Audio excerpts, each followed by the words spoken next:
Selepas rawatan buat hernia kami ni walaupun sekali, ada perubahan tak? Ada. Kalau macam tak, dia tak selalu kan duk rasa macam gastrik sangat-sangat kan. Lepas tu lama juga, lepas tu kebetulan minyak tu pun dah habis dah. Minyak ampau tu. Ampau tu dah habis dah. Lepas tu saya dah buat macam yang mandi-mandi pun semua dah habis dah. Alhamdulillah. Alhamdulillah banyaklah ada perubahan dah. Okey. Cumanya tak main susu lah tu sayang. Betul lah. Tak dan. Tak sempat. So hari ni nak mai buat hernia dengan apa? Kalau Nak buat rawatan hernia dengan apa? Fibroid sis. Okey, sis doktor kata macam mana? Doktor kata dia sis yang biasa.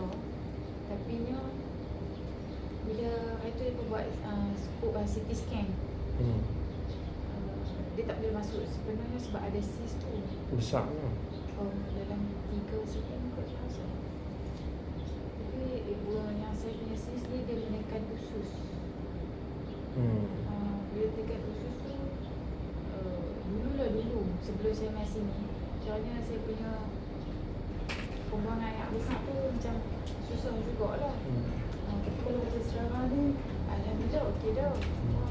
Itulah saya nak mai. Tapi kalau nak bagi kecil sis pun macam mana pun.